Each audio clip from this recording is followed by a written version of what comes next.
Bonsoir. C'est une fois de plus le moment de se détendre.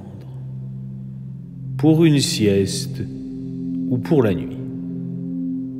En compagnie de votre guide, Jean-Thomas Jobin. Parlant de votre guide, il est un peu ébranlé aujourd'hui. Je dois vous avouer. En effet, j'ai découvert que mon épouse avait un idylle avec son coach de spinning. Et lorsque je l'ai confrontée, elle n'a même pas cherché à le nier. Elle a dit « Effectivement, ce n'est pas que sur mon vélo qu'il me fait spinner. » Franchement, j'aurais préféré qu'elle me dise « Ce n'est pas ce que tu crois. On faisait des exercices d'intervalle, sauf que le vélo a juste été remplacé par son bassin mitrailleur qui est capable d'intervalles extraordinaires. » Mais elle a opté pour la vérité qui blesse. Je ne suis donc pas dans des conditions de travail optimales. Je vous préviens, mais je promets de faire de mon mieux. Si vous avez un animal de compagnie, emmenez-le avec vous au lit. Nous essaierons de le détendre aussi pour éviter qu'il s'agite et vous réveille, soit pour aller manger, pour aller faire ses besoins, ou parce qu'il veut jouer avec sa balle. Sa balle de caoutchouc mâchouillée. Et de grâce, le temps de la relaxation. Chers animaux, surtout les chiens, si vous comprenez mes paroles, retenez vos pipis et vos cacas. Serrez vos fesses un peu. Laissez vos maîtres se reposer. Vous ferez caca après-demain. Ça ne presse pas. Madame, monsieur, étendez-vous sur le lit ou sur votre futon. Chiens, chats, gerboises, poissons rouges doivent être installés à vos côtés. En ce qui a trait au poisson rouge, laissez-le cependant dans son bocal, évidemment, pour éviter son décès. On cherche à vous détendre ici, et non pas à vous endeuiller. Car oui, on peut être endeuillé d'un poisson rouge. Je me rappelle à 6 ans avoir beaucoup pleuré Pico, parce que je l'avais trop nourri. Je trouvais qu'il faisait pitié à tourner en rond sans rien faire. Alors je lui donnais à manger fréquemment pour l'occuper. Mais j'admets que j'ai trouvé qu'il faisait encore plus pitié quand je l'ai retrouvé mort, flottant à la surface de l'eau.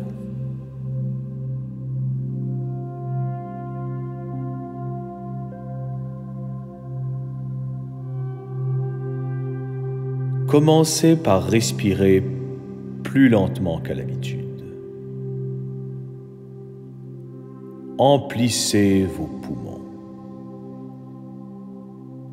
Pensez à une image reposante. Une chute. Un arbre dont les feuilles sont doucement soufflées par le vent.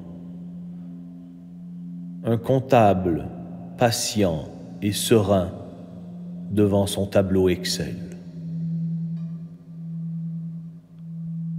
Si les animaux m'entendent, songez à une image qui vous fait du bien. Exemple, votre maître ou votre maîtresse qui revient à la maison après quelques heures d'absence. Son retour au bercail vous rassure et vous apaise. Si votre maîtresse revient de son cours de spinning et semble un peu trop euphorique, jappez-lui après. Ou les chats, faites le son de crachat que vous émettez parfois lors d'une colère. Elle comprendra que vous désapprouvez ce qu'elle vient de faire. Pardon, je suis encore visiblement échaudé. On dit « chat échaudé craint l'eau froide », mais on pourrait aussi dire « guide échaudé craint que coach de spinning comble son épouse, pas juste physiquement, mais aussi émotionnellement, et que le guide a peut-être perdu sa femme pour de bon. »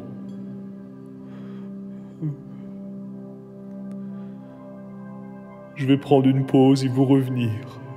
J'ai besoin de me moucher dans un mouchoir de tissu qui a appartenu à mon grand-père. Mouchoir dans lequel mon grand-père s'est aussi énormément mouché lorsque sa femme l'a quitté pour son coach de croissance personnelle. Je dénote des patterns familiaux. Pardon, je vous reviens.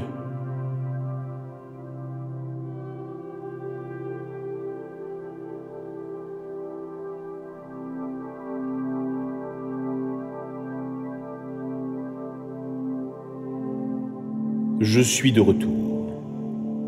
J'ai fait une coupure au montage pour ne pas que vous entendiez toute la tristesse que j'ai mouchée.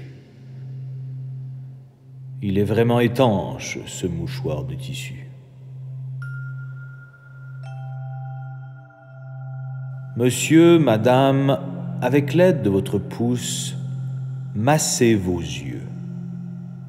Par-dessus la paupière, évidemment, pour éviter d'égratigner vos cornets. Ce massage a pour but de préparer vos paupières au sommeil. Massez plus rapidement, de façon circulaire et un peu plus fort. Mais prenez garde de ne pas sortir l'œil de l'orbite. Vous rendre borgne serait certes un revirement sympathique, mais votre détente reste ma priorité.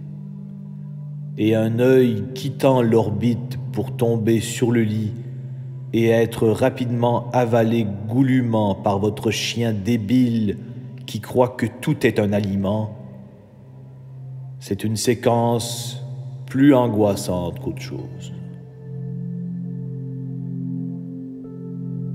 Nous allons maintenant travailler sur vos points de tension. Par ailleurs, pour vos animaux, les points de tension ne sont pas toujours faciles à identifier. Aidez vos animaux de compagnie à les trouver. Par expérience, je vous dirais que les points de tension des poissons rouges se situent entre la nageoire et le tronc. Les chats sur la nuque, les chiens sur le museau et les gerboises dans leur cul. Je ne vous demande cependant pas d'aller travailler le point de tension des gerboises. Il y a des limites. On va travailler les vôtres, pour commencer, par la méthode appelée la dissolution par le béco. Si votre point de tension est accessible avec vos lèvres, vous allez bécoter le point de tension. Possiblement que le point de tension le plus criant est dans la région des mollets. Votre mollet droit, ce furieux combattant de tous les instants. qui a nécessité pour 145 000 de travaux à votre maison. Courbez votre corps. Donnez un premier béco au mollet droit.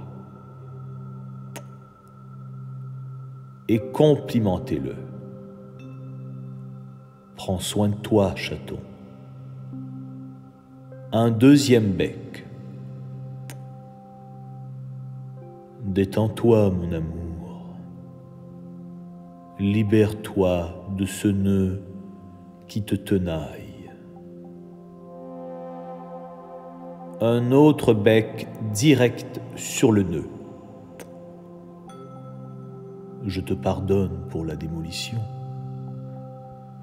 Puis une dernière rafale pour achever le point de tension.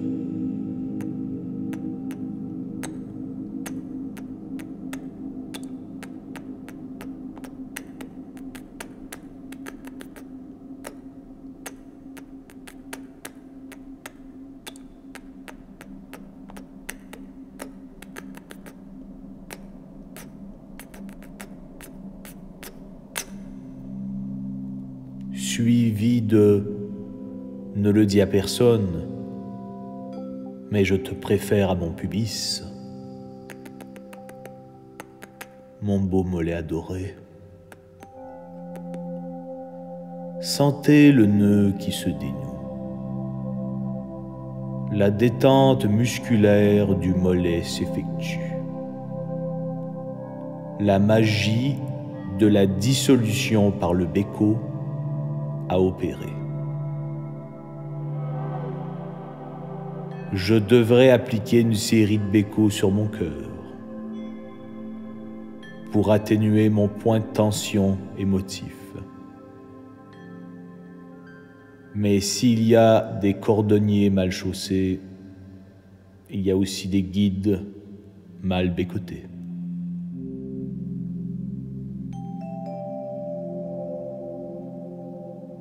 Rouvrez les paupières quelques secondes et fixez un point imaginaire au plafond. Ou encore mieux, repérez une fissure dans celui-ci. Questionnez-vous sur cette fissure. Que pourrait représenter cette fissure? Le mystère? La brisure? La curiosité? Allons-y avec la curiosité. Allez voir ce que cette fissure peut vous apprendre sur vous et votre animal de compagnie, dans une visualisation un peu singulière. Visualisez que vous et votre animal êtes microscopiques. Microscopique pour pouvoir faire un voyage en vous insérant à l'intérieur de la fissure du plafond. Pour voir ce que vous découvrirez à l'intérieur du plafond, mais ultimement sur vous-même. Vous vous introduisez dans la fissure.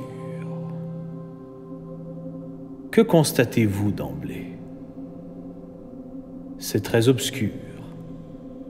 Et rapidement, la poudre de béton s'effrite et pénètre tous vos orifices et les ensevelit. Vous êtes pratiquement asphyxié. Le cul de la gerboise est rempli de béton. Paniqué, vous sortez de la fissure, mettant fin à cette exploration qui n'a duré que 9 secondes. Fin de la visualisation.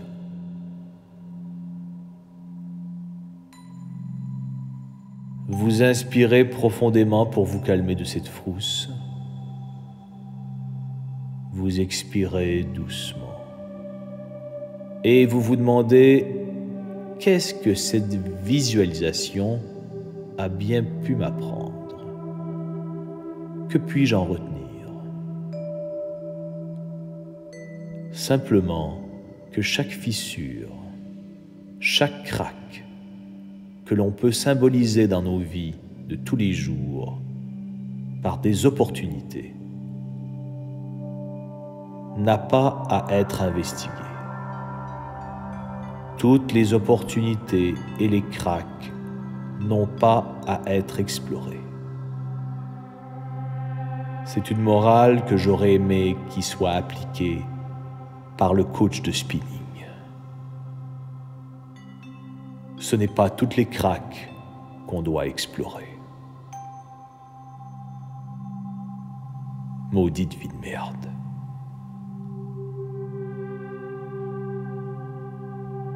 Mon nom est Jean-Thomas Jobin et j'aimerais vous dire pour conclure... Attendez un instant. Auparavant, je dois dire quelque chose. Je ne sais pas ce qui se passe. C'est peut-être moi qui est trop fragile, mais celui qui fait l'habillage sonore depuis le tout début, Zipper Tattoo, nommément. On dirait qu'il prend plus de liberté qu'à l'habitude dans ce chapitre, avec des ajouts de sonorités planantes. On dirait un homme qui avait trop de THC dans son huile de sativa. Voilà, encore, avez-vous entendu?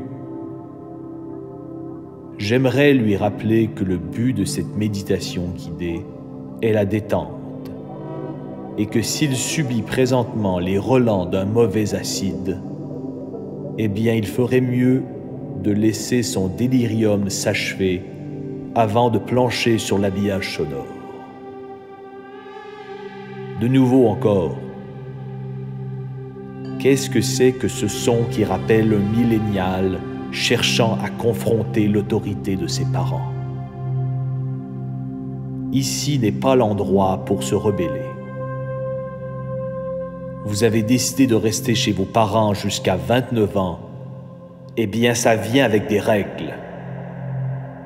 Trouvez-vous une autre plateforme ou votre propre projet pour protester. Au pis-aller, faites des jams de gitans New Age seuls dans votre sous-sol. Sur ce, madame, monsieur, mais surtout Zipper Tattoo,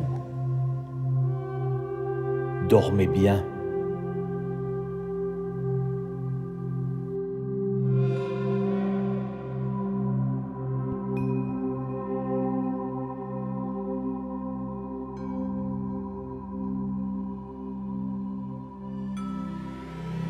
Zipper Tattoo, va te coucher. T'es en plein boss d'ecstasy.